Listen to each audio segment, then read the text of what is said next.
Right, so those that follow me regularly will know that I recently bought this categorised BMW X6M, and in today's video I'm going to be talking to you about the problems that I've got with this car.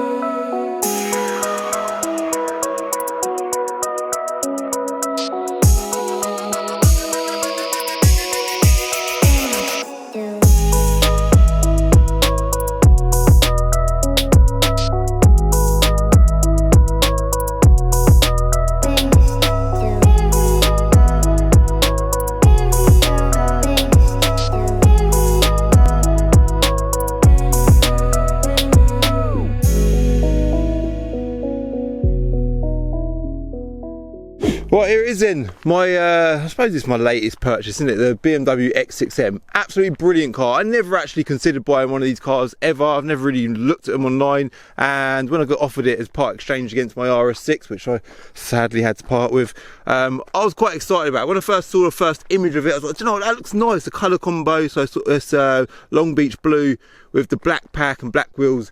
Very nice looking thing, bit of carbon here and there as well. Just a really nice looking car, and I introduced it as a bit of stock. That's my reason for buying it. I bought it to sell it. I'm not planning to keep it, but my feelings have kind of changed a little bit on it because I actually really like it. And this video is going to be about the problems that I've had with the car. They're not huge problems, so despite the head in the hands thumbnail picture, those that are looking for drastic problems, you're not going to see anything too drastic in this video, but I'm going to highlight a few of the issues that I've had with the car, right? So, yeah, so where should we start? First of all, the front end, right? Let's walk, as you walk up to the front end, very aggressive looking thing, isn't it? Big front end, a lot bigger than your average car anyway, and there was some real deep scratches in the headlights, one in each headlight, right?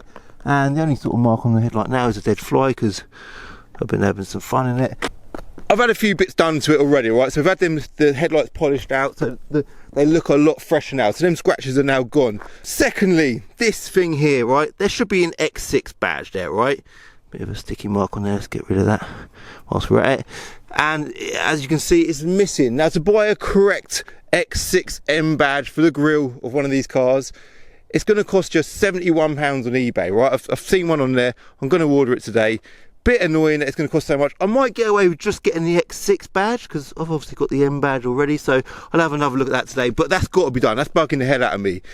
Finally, on the front end, those with the eagle eyes would have noticed there was a bit of overspray on that mud flap under there, from where obviously it's a categorised car. Whoever painted it forgot to mask up the bloody mud flap. Bit disappointing that is. I don't know why body shops do that, but they do, and I cleaned it off for them, all right? So that's also been done. The wheels, a little bit niggly. They could do with a refurb. A few little marks here and there on the wheels. They are black, so it shows up. Is that a worse one? That one's even worse.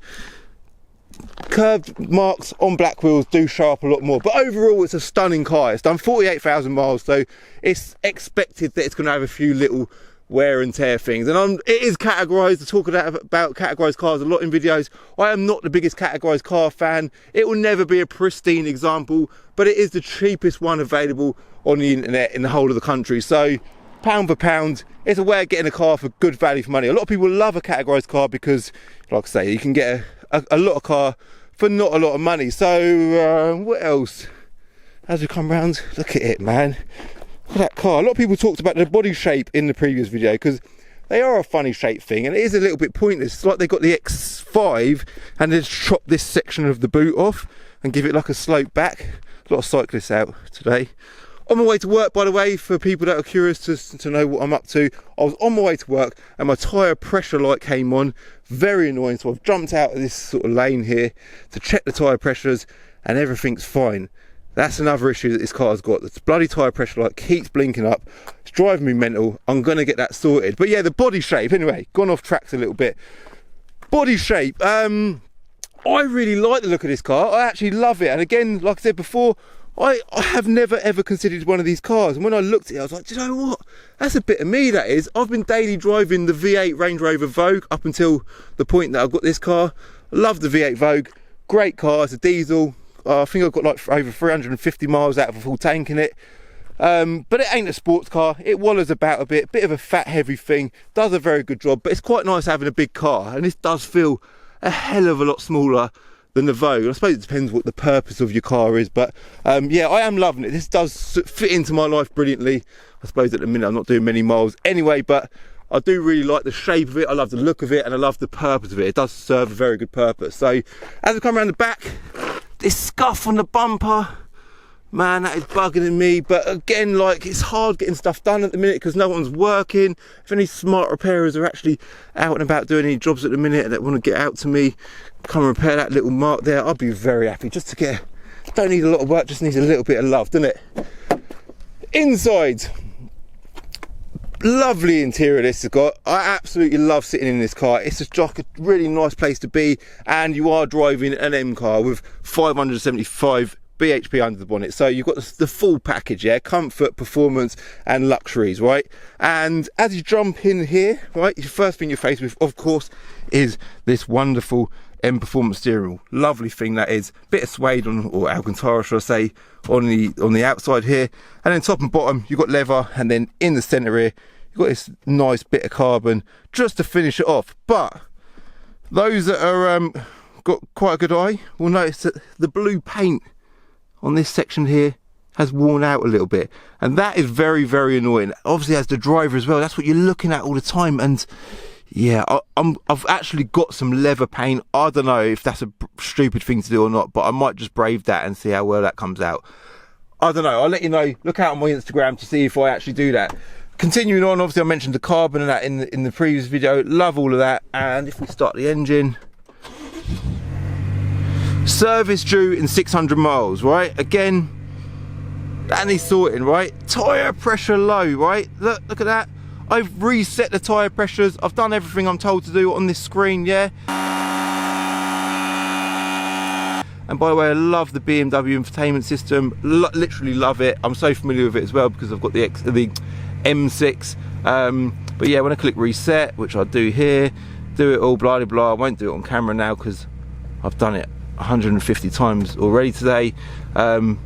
Tyre pressure low, and then this other issue which is conveniently just popped up on the screen, drivetrain check soon. So I am going to get that looked at hopefully this week. So I've got a guy who's willing to collect it without contacting me or touching me and look at these small issues. So tyre pressure light, a few bits on the bodywork that I mentioned. Something else I didn't mention is the centre caps, yeah? Just sprung to mind. Look at the bloody state of them centre caps. It's like whoever refurbed the wheels just took the centre caps off, threw them on the floor like they're a piece of shit, and then just stamped on them, yeah? Literally just stamped on them, and then thought, oh, they're the bloody centre caps for the X6M that we've got parked over there with no wheels in it. That's all right, we'll just stick them back on. So they stuck them back on, and they're a bloody in a horrendous state. And I done a video on my Instagram recently showing what centre caps does to a car. Change your bloody centre caps if they need changing. They cost about a tenner on Amazon, right? And they're the best tenner you'd ever spend on your car. That's above 90% in condition, all right? So I've ordered some centre caps as well, by the way. But yes, tyre pressures, right? Let's quickly talk about that. Yeah, you can see that tyre there is not flat, but my car is telling me that my tyre is flat, right? And there is an issue there. Common thing, yeah, it's not unheard of. It's just these tyre pressure sensors. It's a very clever system though. Look at that, it looks very neat, doesn't it? And it's great that it's, I suppose, working but not working. On BMWs you can check service requirements, the stuff that's needed on a car. Brake fluid and brake pads, yeah? So if you click into here, change due soon, please arrange an appointment with service. Going to get that done. Service history, you can check all of that. So you can see it's got great service history. Oh look, it was actually serviced on my birthday, 18th of July 2016. But yeah, loads of service history, and it is, like I said, due a service soonish, so I'll get that done as well. I think that's pretty much it. Is that everything? Let me go for a little wander around the outside. Just silly niggly little things, you know. And I suppose any car 5 years old, it's done nearly 50,000 miles, it ain't going to be perfect. Headlights look so much better now. Check out them headlights when they're switched on as well. Look at that. Proper mean looking thing. But what we'll do now, as I've pulled over, I've checked my tyre pressures, they're all good. I'm now going to continue on my journey to work. Right, M button on without a doubt. I just love it. It's a proper M car, man. We've got paddles behind the steering wheel to change the gears, and you know, you've got a head-up display in front of you. It makes you feel like you're driving a proper sports car. And there's always that sort of I'm looking like there's going to be cars on the road. There's no cars on the road. Everyone's at home. There's always that dilemma. Like, I'm a nightmare for it. I look for the perfect car all the time. I know a lot of you probably do that as well. You know, you get on Auto Trader, you look around on eBay and so on, and you try and find the perfect car for you. And performance is generally the most important part of a car. Then you look at visuals and purpose, and you try and find that perfect car. And I suppose, really and truly, the RS6 is the perfect car. It's the best all-rounder going. It's a 5-door estate car, so it's got a big boot, it's 4-wheel drive, it's tunable. My one had hybrid turbos on it and MEF injection. It's 820 bhp, it looked the part. Driving wise, it was amazing. It just ticks every single box going. But the problem that I found with the RS6 is I didn't really gel with it. Yeah, I loved it. Absolutely loved that car, and it is the most savage thing I've ever owned. It's definitely the fastest car I've ever owned. But there's kind of like, a lot of RS6 owners say that, there's just something not fully connecting between you and the car. Really strange thing. And I noticed as well, I've mentioned this a lot in the videos on the RS6, that when you put your foot down, Quattros tend to put so much power to the front wheels, and so as you're accelerating, the front wheels really seem to tug you around the road. And when you're trying to put 800 brake horsepower through the wheels, it's a bit of a palaver, a bit of a task trying to hang on to it. And this car's the opposite. This is an X-Drive, so it's a 4-wheel drive car. And I guess, I don't know this for certain, that it's dominantly rear-wheel drive, and then the secondary power goes to the front wheels. And you can sort of feel that the front wheels are steering and the rear wheels are sort of propelling the car and putting the power down, which is perfect. And in fact, that reminds me of a TV advert that BMW done years ago. I wonder if anyone remember this. I'll try and find a clip of it, but it was basically, the theory behind the video was, it was a guy on a unicycle, so he's balancing around on his unicycle. And I think the theory of the advert was trying to give one thing 2 jobs to do. It doesn't always do it very well. So with BMW, obviously their thing has changed now because they do 4-wheel drive cars, but with BMWs, the front wheels have the role of steering the car, and the rear wheels have the role of driving the car. And that's a good theory, and I think it's spot on. But obviously when you're trying to put power down, it is, yeah, rear drive's a palaver. But that is one thing I love about my M6. You feel like, I'm talking about I've got the M6 in mind now, by the way. You feel like you're really, I don't know, on top of your game as far as the driving is concerned. But I do love that about this car as well, because it ain't tugging me around, it ain't pulling me about too much, and it's a really nice thing to drive. So what I was going to say, because we are talking about negatives about this car at the minute, yeah, problems. That's it, we are off. The gearbox. It's brilliant, it feels so nimble. I think this car is over 2 tons, and it's performing like that. Brilliant. What I was going to say is about the performance of the car, right?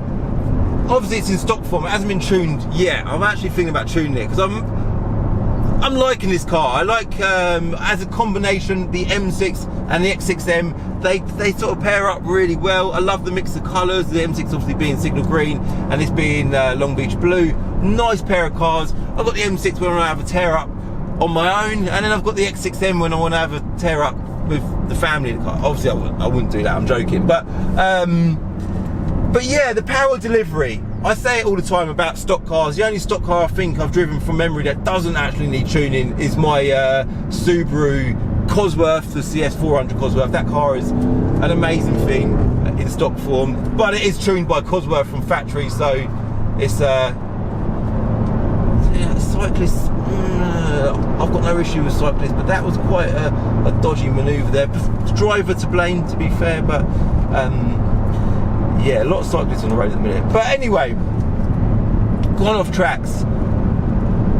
Yeah, but they're a nice combination, aren't they? Nice pair of cars. But this car, mid-range, right? It's almost just holding back a little bit. And I think if I was to highlight a problem, which is what we're doing right now, we're highlighting issues with this car, is I'd have it tuned, man. Alright, I think a little bit more noise would go down nicely as well. It sounds like between gears, got a little slap of the exhaust in it between the gears. Love that. Talk about that a lot. I love a bit of noise, savageness, as much of it as possible. It's very welcome in my life.